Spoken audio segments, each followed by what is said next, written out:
Sanath Nagar division లోని ఎస్ఆర్టీలో BJP అభ్యర్థి మర్రి శశిధర్ రెడ్డి తరపున వారి తనయుడు మర్రి పురువారెడ్డి ఇంటింటి ప్రచారం నిర్వహించారు।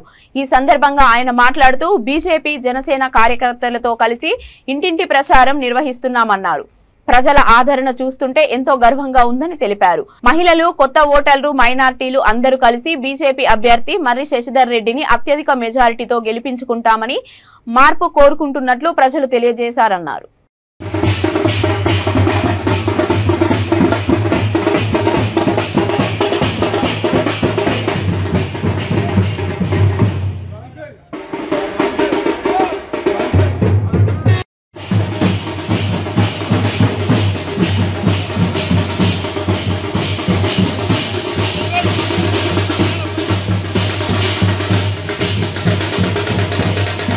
ఈరోజు సనత్ నగర్ నియోజకవర్గంలో బీజేపీ అభ్యర్థి శ్రీ మర్రి శశిధర్ రెడ్డి గారి తరఫున మేమందరం బీజేపీ కార్యకర్తలు అందరం బీజేవైఎం అలాగే మహిళా మోర్చా అందరూ కలిసి జనసేన పార్టీ కార్యకర్తలు కూడా అందరూ కూడా కలిసి డోర్ టు డోర్ పాదయాత్ర నిర్వహించడం జరిగింది।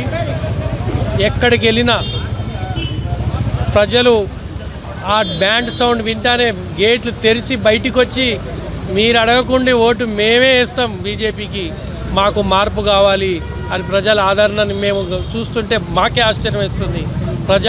ఇప్పుడు ఉన్నటువంటి ప్రభుత్వం మీద అంత వ్యతిరేకత ఉన్నదని చాలా స్పష్టంగా అర్థమవుతుంది।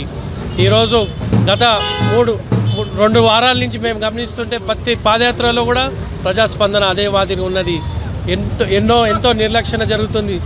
ఈరోజు ప్రజలు అంటున్నారు మేము శ్రీనివాస్ యాదవ్ గారిని మళ్ళీ సికింద్రాబాద్కి పంపించేస్తాం, ఆ రోజు గాలిలో ఇక్కడికి వచ్చిండు కానీ ఇప్పుడు మాకు ఆయన వద్దు, అలాంటి గుండాయిజం రౌడీయిజం పాలన మాకు వద్దని చాలా స్పష్టంగా మహిళలు, ముఖ్యంగా కొత్త ఓటర్లు, మైనారిటీలు కూడా ఈసారి బీజేపీకి కూడా చేయి చూపుతున్నారు। వాళ్ళు మేము ఎలాగైనా చేస్తాము। ఈరోజు భారతీయ జనతా పార్టీ సనత్ నగర్ డివిజన్లో ప్రభంజనం సృష్టించబోతా ఉంది। గత కొన్ని సంవత్సరాలుగా ఇక్కడ ఎన్నో సమస్యలు ఉన్నప్పటికీ మంత్రి గారికి భయపడో లేదా కొంత మోబాటు పడో వెనక ముందు అవుతున్నారు జనాలు। కానీ ఈరోజు వాళ్ళలో ఒక స్పష్టత అనేది ఏర్పడిపోయింది। ఏ ఇంటికి పోయినా ఎక్కడికి పోయినా కూడా ప్రతి ఒక్కరు కూడా ఇక్కడ జరిగినటువంటి సమస్యల మీద, ఇక్కడ జరిగినటువంటి అన్యాయాల మీద లేవనెత్తుతున్నారు। డబుల్ బెడ్రూమ్ ఫ్లాట్లు అంటున్నారు। ఎక్కడికి వెళ్ళినా కూడా ఇది ఒక సమస్య। డబుల్ బెడ్రూమ్ ఫ్లాట్ మాకు రాలేదు, ఉన్న వాళ్ళకే వచ్చినాయి, రానులకు రాలేదని చెప్పేసి, పెన్షన్లు ఒకరికి వస్తే ఒకరికి రాలేదు, కొత్తగా రేషన్ కార్డులు రాలేదు, ఉన్న రేషన్ కార్డులు కూడా పోయినాయి। అలాగే ఏ రోడ్డు చూసినా వాళ్ళు తవ్వి పాడేస్తారు। 9 ఏళ్ల నుంచి ఏమీ లేనిది ఈ నెల రోజుల నుంచి రోడ్లు తవ్వాల్సిన అవసరమే వచ్చింది। ఈ రోజు గుర్తుకొచ్చినాయి ఈ సమస్యలన్నీ, ప్రజా సమస్యలన్నీ। ఈ 100 ఫీట్ రోడ్ అని ఎప్పటి నుంచో వింటూ ఉన్నాము। మన మాజీ ముఖ్యమంత్రి గారు రోషే గారు ఉన్నప్పుడు శాంక్షన్ అయిన రోడ్డు ఇంతవరకు కూడా ఎక్కడదక్కడే ఉంది।